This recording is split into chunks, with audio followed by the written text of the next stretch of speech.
You guys, I'm so excited and sad to see a packed room, because what it tells me is we just have a lot of anxious people, and there's just no doubt about that we have a society that is continuing to grow in anxiety.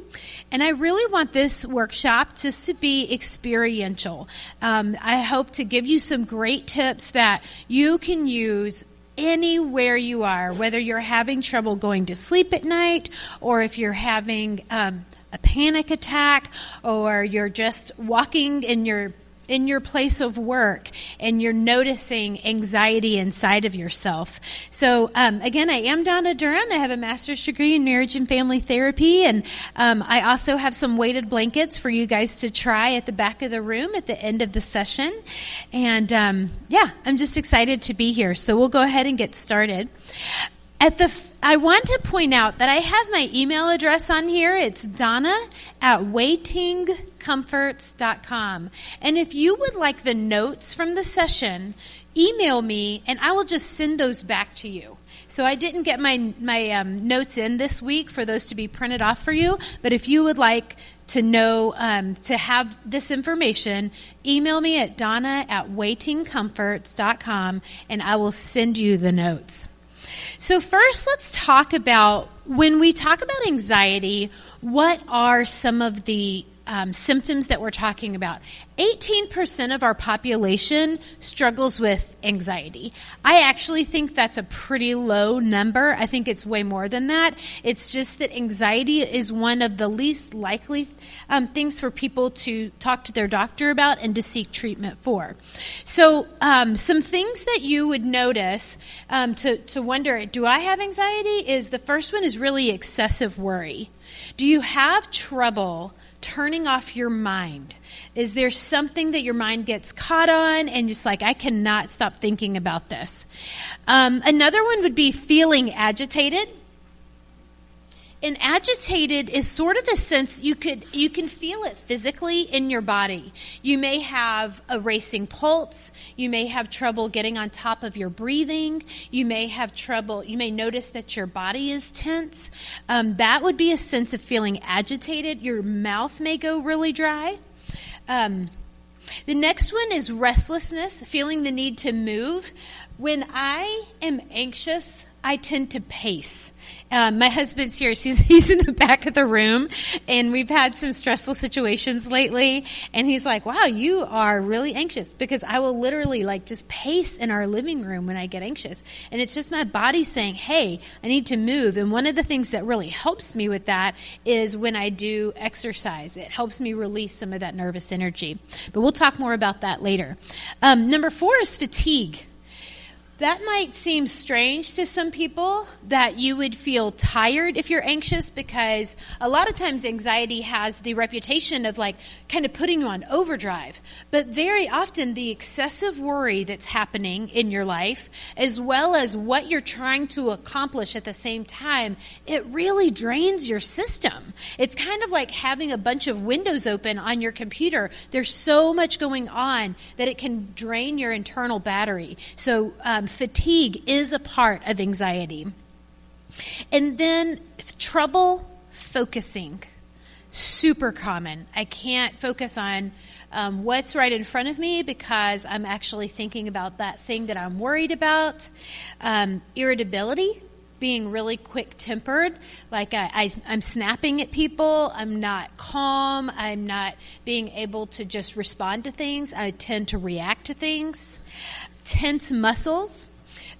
Several years ago, it's been about 14 years ago, I had PTSD.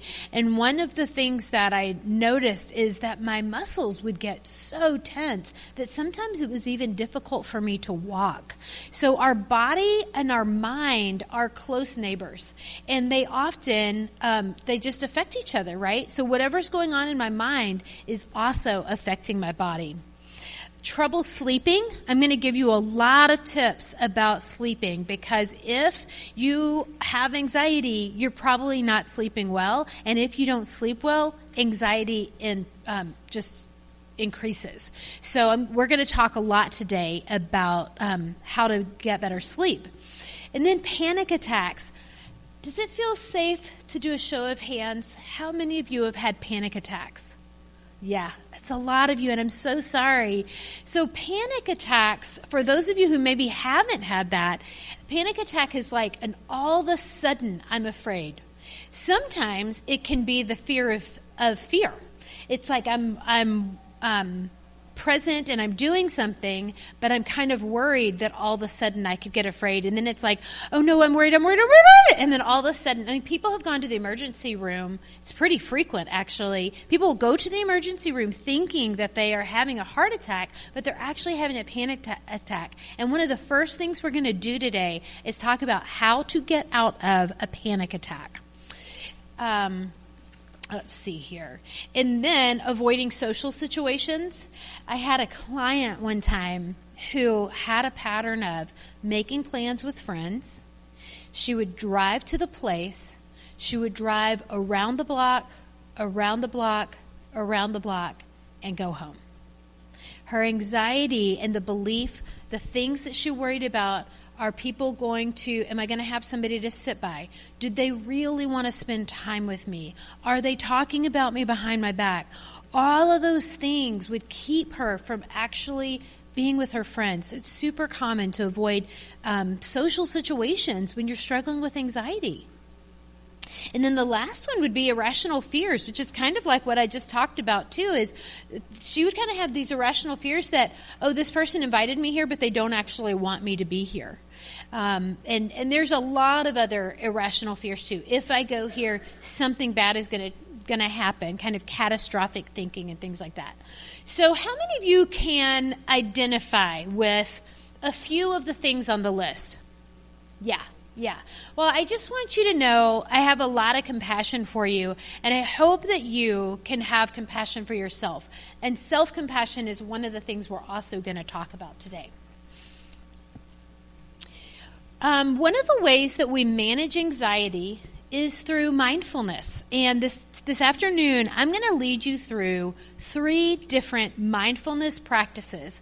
Mindfulness is the practice of paying attention to your thoughts and to your body. So the practice of paying attention to your thoughts and your body, by practicing mindfulness, we are able to experience calm and stay out of judgment of ourselves. Anxiety, judgment, and shame very often go hand in hand. And if you can notice the thoughts that are coming into your mind and go, you know what? I don't have to believe that. That's actually not true. I'm not going to believe that somebody invited me here, but they don't actually want to be with me. But when we can step away from the thoughts that we're having and notice whether it's true or not, it can actually help us reduce our anxiety. So the next thing I want to do is we're going to practice some mindfulness. And the first thing we're going to do is called look and listen. And I'm going to have you close your eyes right now, everybody in the room, and take a deep breath in through your nose and out through your mouth. And in through your nose and out through your mouth. And I want you right now to listen for sounds that you hear either in the room or outside of the room. Name them in your head.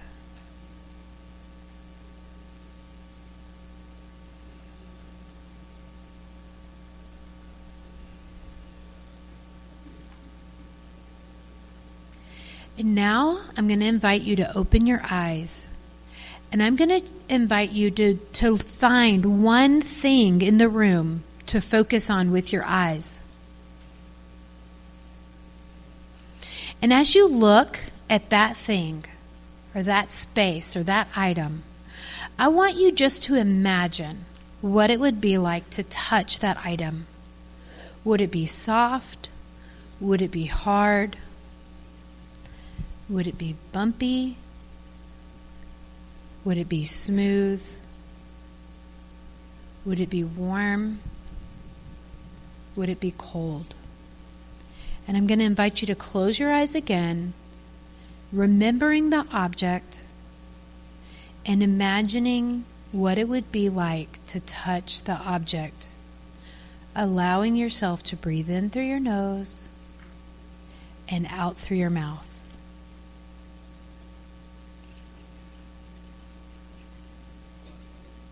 And in through your nose and out through your mouth. Now I'm going to have you open your eyes and come back to the room. And I'm wondering if anybody would just tell me how they feel right now after doing that exercise. Yeah. Relaxed. What else? Calm. Yes? Yes, more focused. You guys, that is such a simple practice. Anywhere you are. You can do that at a stoplight. You can do that if you need a break and you just go to the bathroom and you quiet yourself. You listen to sounds in the room. You focus on an object. It will help calm your mind, and it'll help calm your body. This is also a trick you could use or practice you could use when you're going to bed at night to help clear out the worry. Okay? Let's see. What's next? Okay, we're going to practice. We're going to do 2 more exercises, okay? I'm going to have you close your eyes again. Breathe in through your nose and out through your mouth, and in through your nose and out through your mouth. And as you have your eyes closed, I want you to notice that you're walking on a gravel road. And as you're walking, you notice it's your favorite kind of day. Maybe you love a sunny day. Maybe you love a snowy day. Maybe you love a windy fall day or a rainy day. But as you're walking on this gravel road, you notice, this is my favorite day. Continue walking, breathing in through your nose and out through your mouth.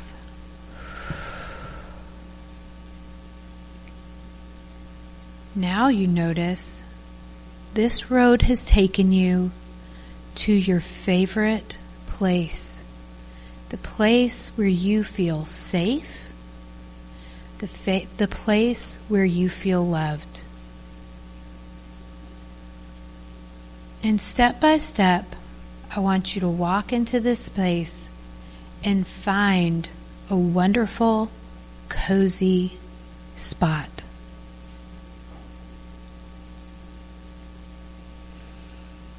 Continuing to breathe in through your nose and out through your mouth.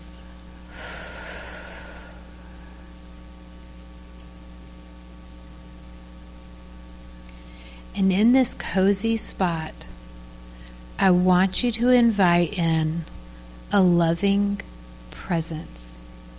This may be someone from your faith experience.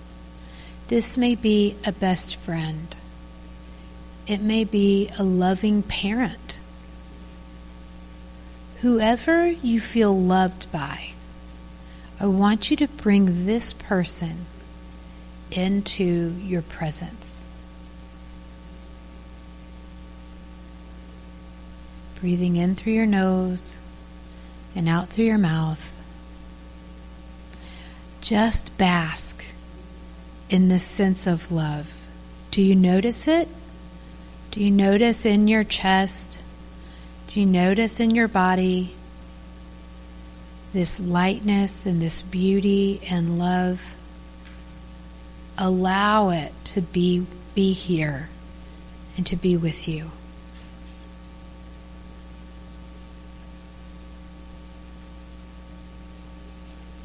And in this space, I just want to remind you that you have access to this loving presence all the time.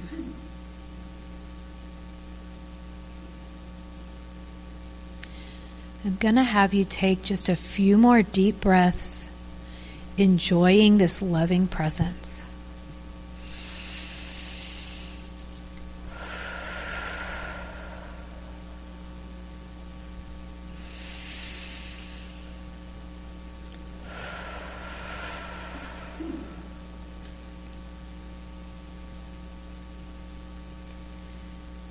And now it's going to be time to go back. You're going to, in your mind's eye, you're going to walk out of this safe space. You're going to find your way back to the gravel road on this beautiful day.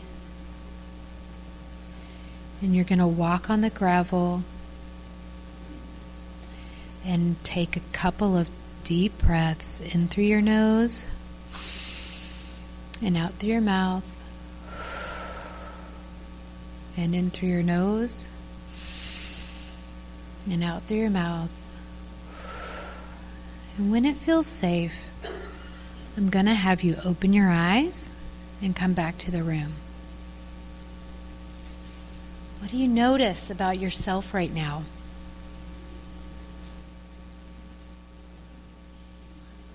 Yes, it's actually wonderful for me to be up here because I could see you guys smiling.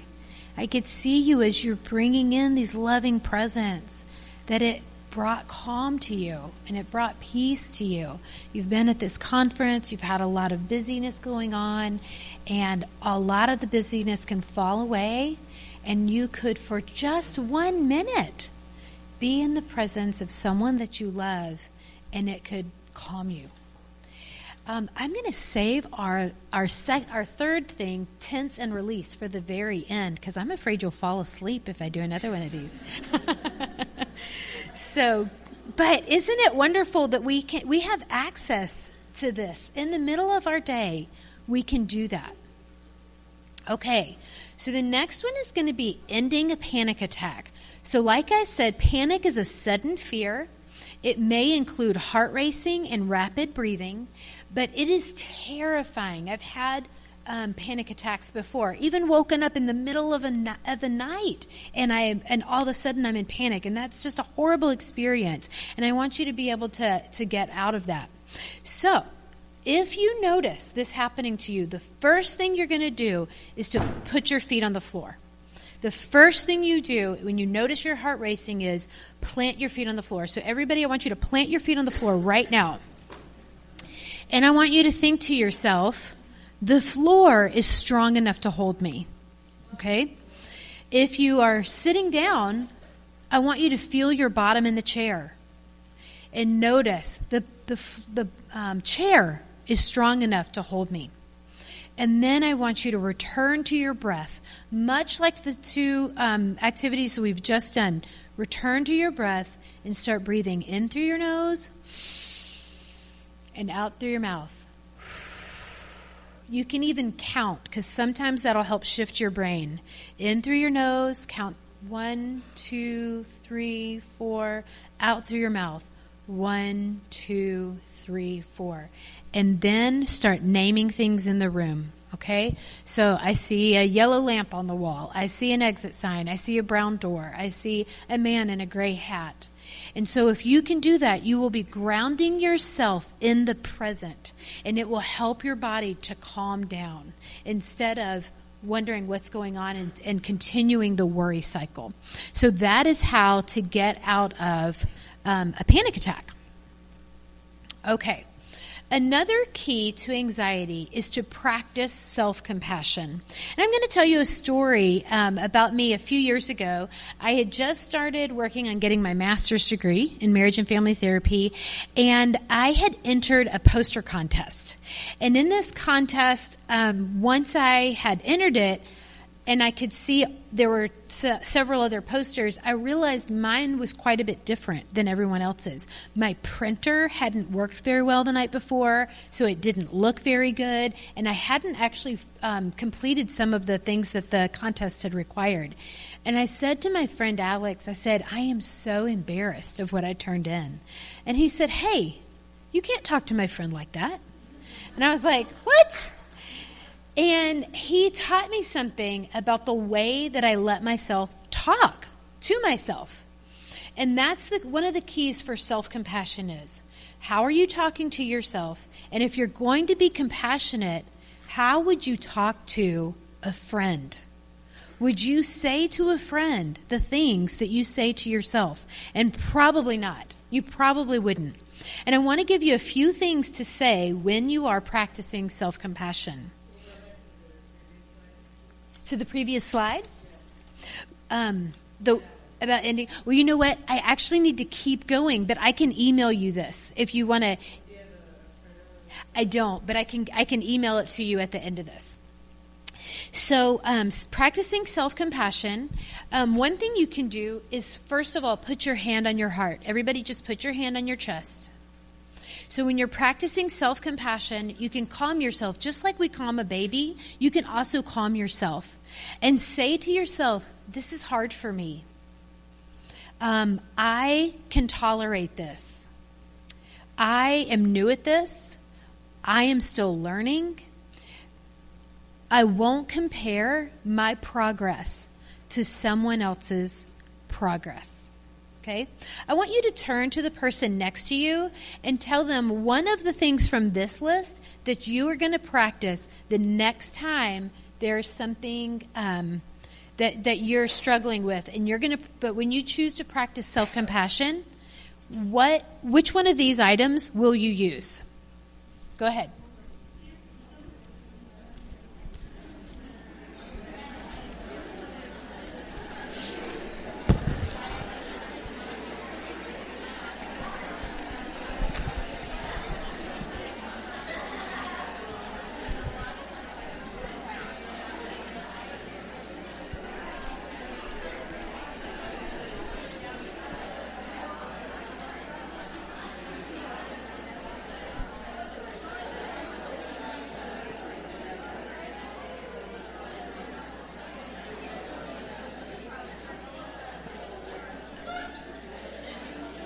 Okay.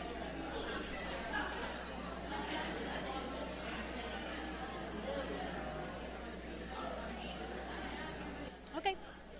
All right. It sounds like you guys know what you're going to do the next time. Okay.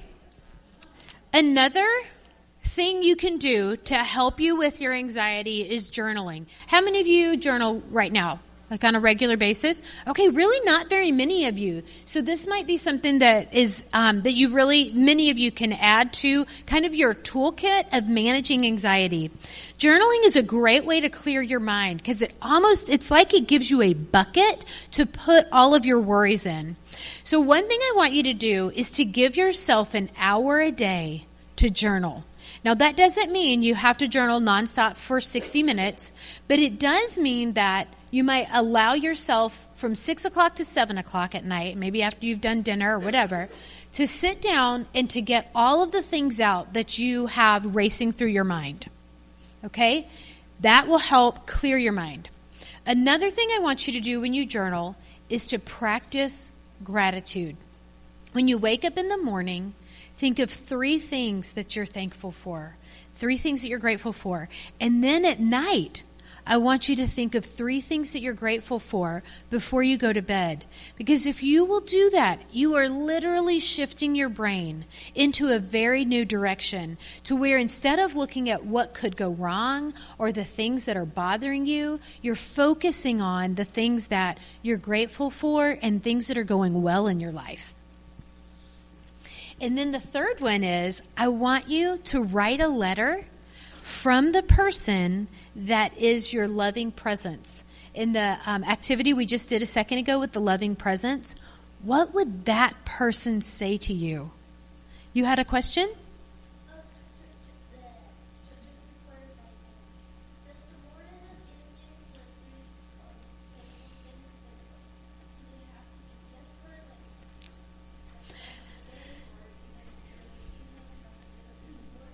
I would encourage you to find different things. Like, so in the morning, I'm thankful that I get to go to work, or I get to see this person, or I get to, whatever it is that you're grateful for. And then at night, what are some things that happen during the day that you're grateful for? So, because that way, instead of the same things over and over, it really teaches you to be looking for the things that help you and that make you happier. Does that make sense? Thanks for asking the question. I'm also going to do questions at the end. Okay. So that was journaling. The next one is exercise. How many of you exercise on a regular basis? Okay, we have a lot of exercisers in here. That is one of the best things that you can do for your anxiety. It helps increase your happiness because it increases your serotonin. Serotonin is that feel-good neurotransmitter in your brain that helps you feel like things are right in the world. It also helps with weight loss. It's good for your muscles and your bones. It'll increase your energy levels. It reduces the risk of chronic disease. It helps with your skin. It helps with brain health and memory.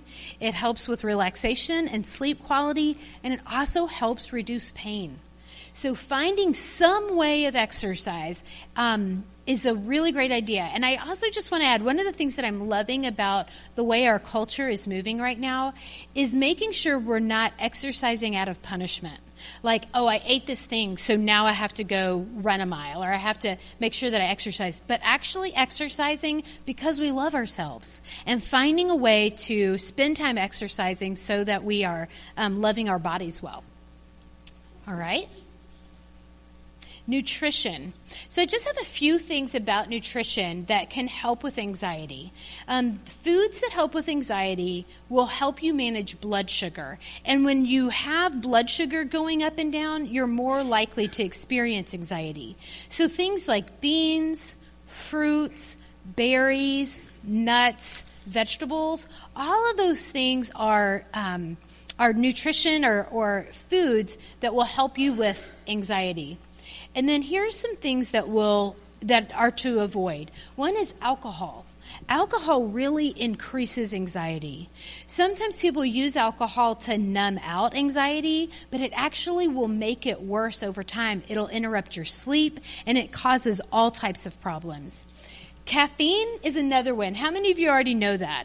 If you struggle with anxiety, staying away from caffeine is a really good idea because caffeine is a stimulant and it actually just kind of ramps you up. And sugar has the same response. It's actually going to make things worse for you. So struggling with anxiety, avoiding these foods is a really good idea. Now, the rest of the presentation today is really going to be about sleep. How many of you struggle with sleep at night? Yeah, a lot of you. I mean, I'm thinking probably half of you just raised your hand. So, and again, like I said, if you struggle with anxiety, you probably already struggle with sleep. But if you don't get enough sleep, your anxiety gets worse. So, there's a term that's new for me called sleep hygiene. And sleep hygiene is basically the act of controlling your sleep behaviors and environments in an effort to optimize your sleep. And it's a starting point for improving your sleep, okay? So, some ideas for improving your sleep are, one, to sleep in the darkest room possible. And here's the test. If you're laying in bed and you put your hand in front of your face and you can still see your hand, your room's not dark enough. Why? Because darkness is also part of our circadian rhythms. And so I have one of the slides says it takes all day to sleep all night. We have to pay attention to our whole daily routine in order to get a good routine of sleeping at night. So sleeping in the darkest room possible with darkening shades, turning off your smartphone, your laptop, your tablet. It would be best if you would put them out of the room.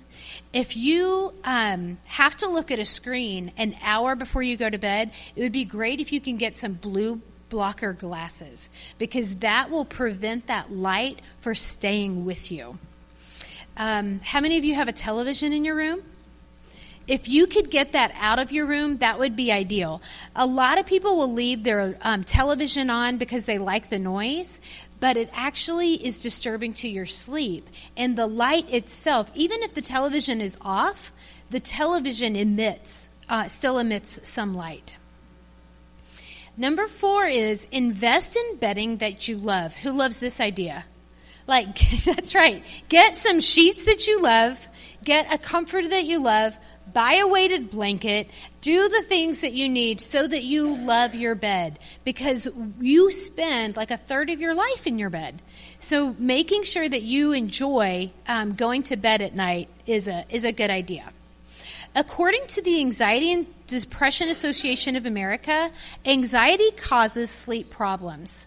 Sleep deprivation can cause anxiety disorders. So getting sleep is super important when it comes to preventing and reducing anxiety. We also have habits that can interrupt sleep. The first one is, yes. Yes. Yes. So a sound machine doesn't emit light. A lot of the issues with the television is it's emitting light, and that kind of messes with our sleep cycles. Yeah, good question. I'm sorry? A sound machine is yes. Yes, that's a great idea. You're welcome. Let's see here. Okay, so habits that interrupt sleep. Smoking cigarettes, because nicotine is a stimulant, and it's going to keep you awake and worsen your quality of sleep once you fall asleep. Drinking caffeine, we've already talked about that a little bit. It's also a stimulant, and drinking it even 6 hours before you go to bed can reduce your deep sleep time by as much as an hour. That's huge. This includes tea and chocolate. Alcohol. Alcohol is bad on sleep. It worsens the quality of your sleep. It leads to more wakings because you get up to go to the bathroom, and it also worsens your breathing problems. It will. Alcohol is the number 1 sleep aid in America. People think, I can have alcohol and it's going to help me get to sleep, but it actually is making the quality of your sleep worse. Okay, so it takes all day to sleep all night. Exercising in the morning. So this is kind of a daily routine of things that could help you get better sleep. Exercising in the morning, particularly outside, is one good tip for getting better sleep, because you walk outside and you're telling your body it's time to wake up. This also helps set your circadian rhythms. It tells your body this is when the day begins. And the sun suppresses melatonin. Melatonin is what your body uses to trigger you to go to sleep at night. And so when you go outside in the sunshine, it's actually reducing your melatonin. Exercise also produces a surge of serotonin, which is wake and mood enhancing. Number 2, having a consistent breakfast every day, having heavy on protein, because that also promotes wakefulness. Having a consistent lunch timing. Number 4, finish supper at least 3 hours before bedtime, and after dinner snacks should be things like dried fruits and nuts, because they're easy for your body to digest and they won't interrupt your sleep. Number 5 is reduce your environment lighting around the time the sun goes down. Again, you're helping your circadian rhythms. 6, spend an hour writing your to-do list. Remember how we talked about journaling. So writing your to-do list and anything that you're worried about at bedtime, and put it away after 60 minutes. 7, brush your teeth. 8, taking a warm bath can really help you get better sleep. Let's see here.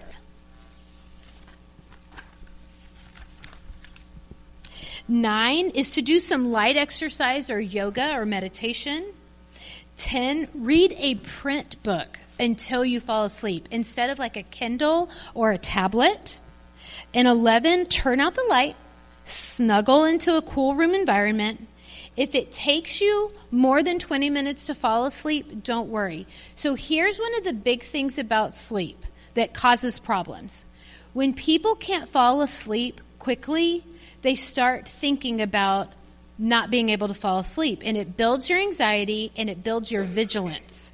And then people start looking at the clock and they start counting and they're like, okay, now I'm only going to get 6 hours of sleep. Now I'm only going to get 5 hours of sleep. Now what am I going to do tomorrow? Blah, blah, blah, blah, blah. Everybody does this, right? So a lot of this information is from a book that I read called Sleep Solution. And one of the things the doctor who wrote that book says is just relax. Even to lay in your bed and rest is still good for your body.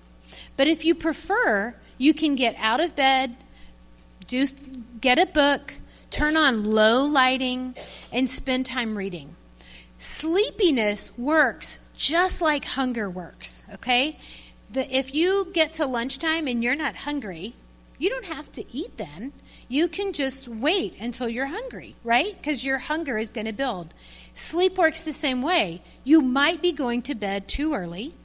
You may think, well, I have to get 9 hours of sleep because we've been saying that for so long. But we're all individuals, right? You actually might only need 7 hours of sleep for your body or 8 hours of sleep for your body. You can go to the National Sleep Association website and download an app, and it will actually help you track your sleep for 14 days, and you may be able to find how much sleep you actually need and what are the things that are keeping you up at night. Let's see here. Okay. So then the last thing I'm going to talk about today before I take questions is to talk about the benefits of a weighted blanket. So I have a blanket up here.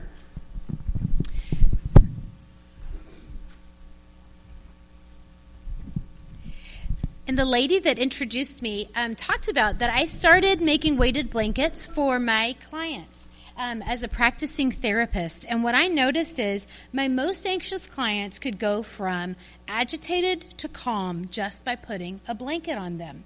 The blankets that I brought today, I just brought 2 different weights. They are either 15 pounds or 10 pounds. The one that I have right here is a 15-pound Cool Max. It keeps people from getting too hot at night, and it's our best seller. These are made right here in Nashville, Tennessee by immigrants and refugees. But what they help with is they give you a sense of being hugged, and they give you a good self-care tool for when you are anxious. And what we love is that we have so many testimonials from customers who say, this is one of the best self-care tools I have. It helps people get to sleep quicker, sleep deeper, stay asleep longer.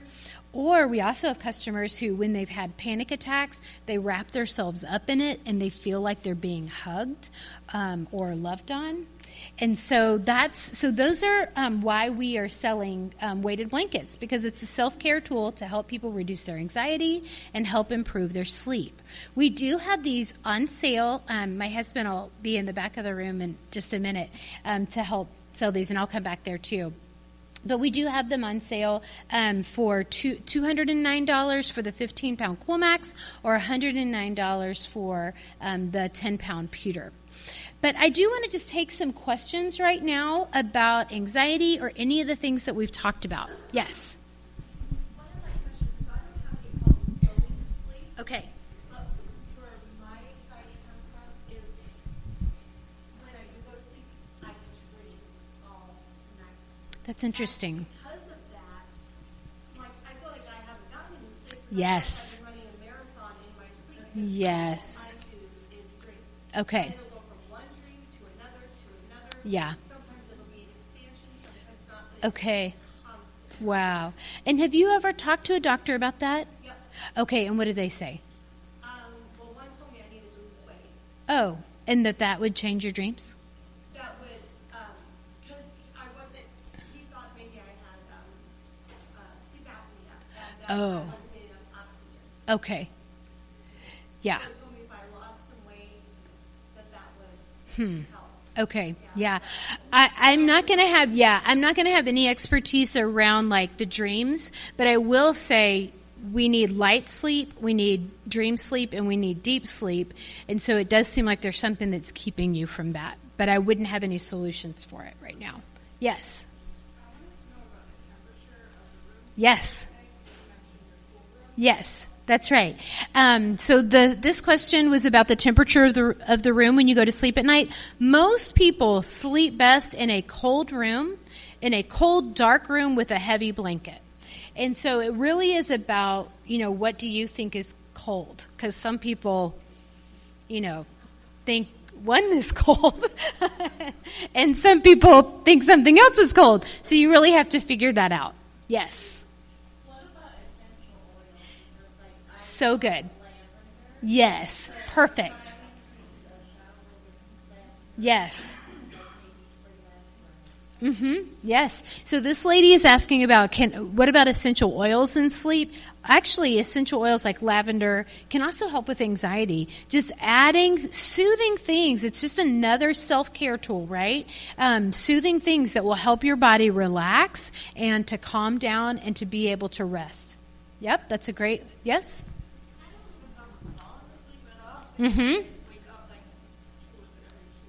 Yes, that's right. So this lady was saying, I don't have trouble falling asleep, but I have trouble because I wake up every 2 or 3 hours. So some of the things that I would suggest are, when you wake up, first of all, just try to stay calm.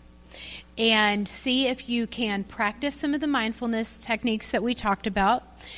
See if you can not look at the clock. That's like a huge thing. If you can set your alarm, even if it's like in another room, it's going to go off. If your alarm hasn't gone off, then it's still time to sleep. But when people start looking at the clock, one, it's typically a digital clock, so it's light, right? So it's messing with your circadian rhythms. But also, it only increases your anxiety because now it's 2 o'clock in the morning and I'm not asleep. It's 4 o'clock in the morning, I'm not asleep. So when you wake up, okay, I'm awake, but now I'm going to go back to sleep. I'm going to focus on my breathing, and I'm not going to look at the clock, and I'm going to allow my body to relax. Okay? Who else? Yep, back here. You work in a call center, okay?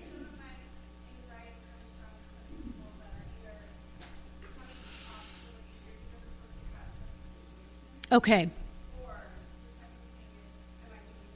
Sure. Yeah. Okay. Yes. Yes. So this lady is saying she's always on guard because of her work situation. I would ask a question: is this a career that you think you want to stick with? Because if you're constantly anxious about whether I'm doing it right, that could be something that I wonder if you would want to even think about switching careers. But also, you may just need affirmation from your supervisors to say, am I doing this correctly, and get some good feedback to see what could I improve on. I wonder if that would help reduce your anxiety. But also practicing the self-compassion piece that we talked about. I'm doing the best that I can. I'm not going to compare myself to other people's progress.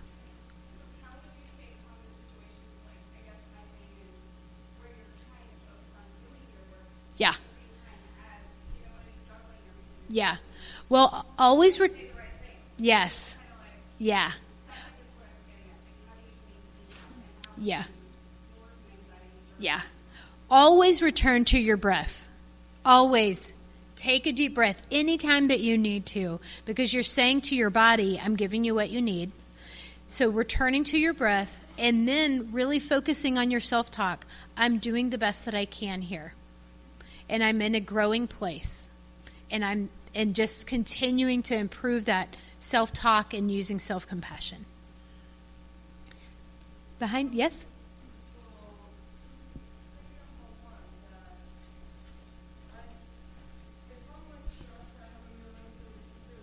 Yeah.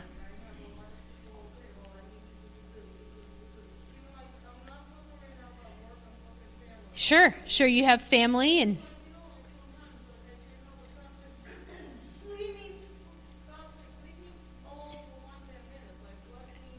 Mm-hmm.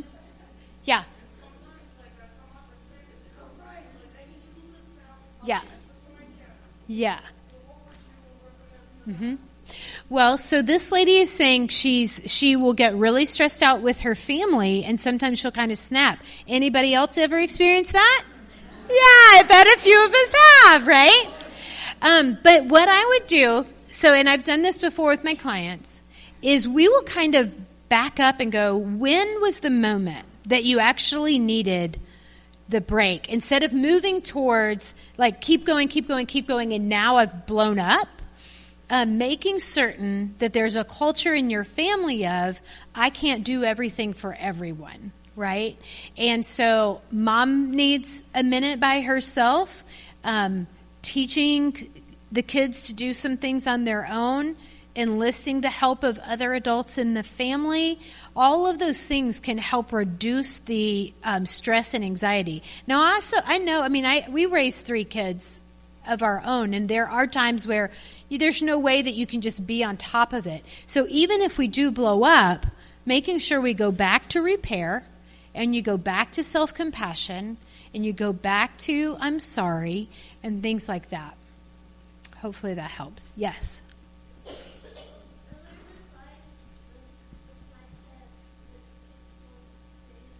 Sleep. Yeah, it takes all day to sleep all night. Yep.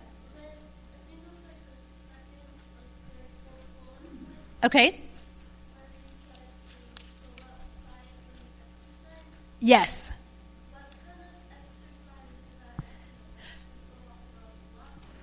Yeah. It kind of depends on what your body can do, right? So it might be a walk. It may be a jog. It might be you're doing yoga in your backyard. It could be, whatever you find fulfilling in terms of exercise. It depends on how you want to do it. So you get to decide. Some people like to exercise before. Some people like to exercise after breakfast. You get to decide what's best for you. Yeah?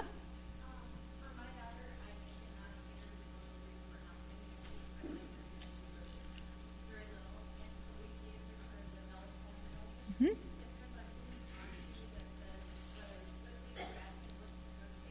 Yeah. Well, if you've talked to a doctor about it and they've said that it's okay, then if it helps, I would do it, right? If the doctor says it's okay and if it really helps. I know a lot of people use it.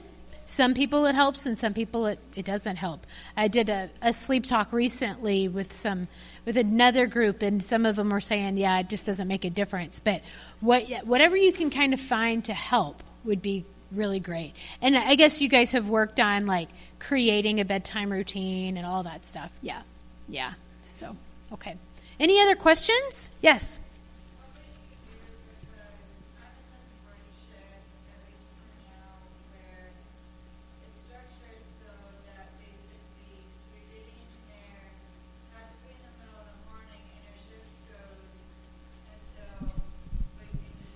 Yes.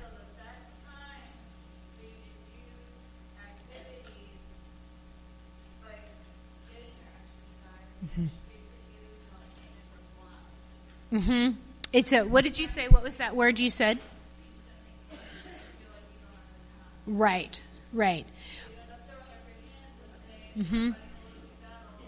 Right. Well, I wonder if you have any days off. Yeah. And so I wonder, even if you could find 2 days that you do exercise, then try to do that, even if it's just for 30 minutes. And I really love like yoga and Pilates because it's so good for your body, but it's not terribly, it doesn't have to be really, really strenuous. And it helps you really get into your body. Yes. What are your thoughts on naps? On naps. Great question. Thoughts on naps. Set an alarm. Naps are fine as long as it doesn't take up all your day, right? And so if you can keep it at 20 minutes, it's okay.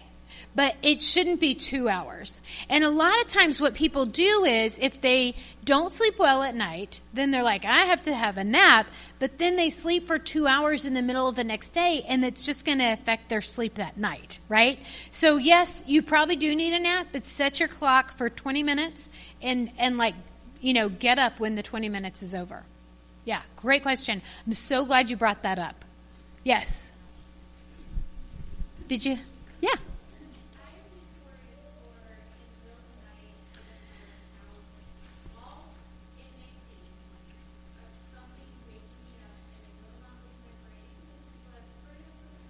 Yes. Yes. Yes. Yes. Yes. Yeah, I do get that. I would try to do some of the mindfulness things that we've talked about. Soothing yourself, doing some self-soothing of, I believe that I'll be able to find my car keys tomorrow. I'm going to allow myself the privilege of staying in bed and getting rest and just shifting a different way. And maybe doing that exercise that we talked about, going towards the loving presence, focusing on thoughts, on sounds in the room or an object in the room, but moving yourself in a different direction. That's what I'd focus on. Yeah.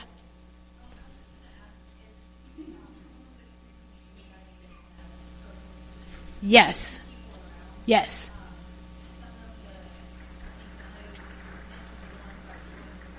Yes.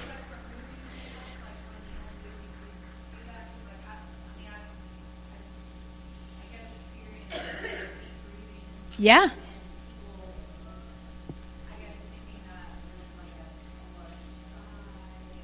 Yeah. Well, I would say that it's okay for other people to be uncomfortable with your self-care techniques, right? So if I have a big sigh, people can deal with that. I'm just caring for myself, right? Sometimes, like my daughter struggles with anxiety, she might reach out. She might be in a group of people, but she'll text me and say, I am so anxious right now. And I'll text her back and say, I'm so sorry. What do you need right now? And maybe she needs to talk to somebody right there in her group. Maybe just reaching out to a loving person is enough. Maybe she does need to go out and get a breath of fresh air or something like that. But what do you need? Like moving back towards that question. What do I need right now? That putting your hand on your chest. I noticed this brain that you have. You have a little red brain right here on the floor. Just like these little squeezy balls. Sometimes having those kinds of things can be really good. Silly putty. Just is, you know yourself what helps reduce your anxiety if you can't leave the room. Just focusing on that. Anybody else? All right. Okay. We're good. Guys, I am so grateful that I got to be here today. I want to do one last exercise, okay? And it's called tense and release. And I'm going to have you put your feet on the floor and your hands in your lap. And I'm going to have you close your eyes because it just seems easier to do that. So, I want you to notice the top of your head. And just notice that it's there. And then I want you to scrunch up your face. Breathe in through your nose, scrunching up your face. And then release and release the scrunch. And do that one more time. And then release. And now I want you to notice your back. I want you to notice if you feel any tension in your back. I want you to, with your next exhale, imagine that you're blowing away any tension. Just like you would blow away a dandelion.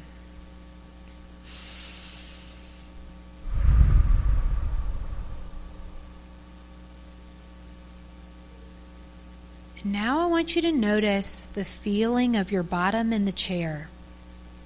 I want you to notice that the chair is strong enough to hold you. And on your next inhale, I want you to squeeze your knees together, like your bottom through your knees. I want you to squeeze your legs together. Take a big, deep inhale. And on your exhale, release. And do that one more time. Inhale. And exhale. Now I want you to push your heels into the floor, but lift your toes off the ground. Push your heels into your floor with your toes off the ground. And on your exhale, I want you to release your toes.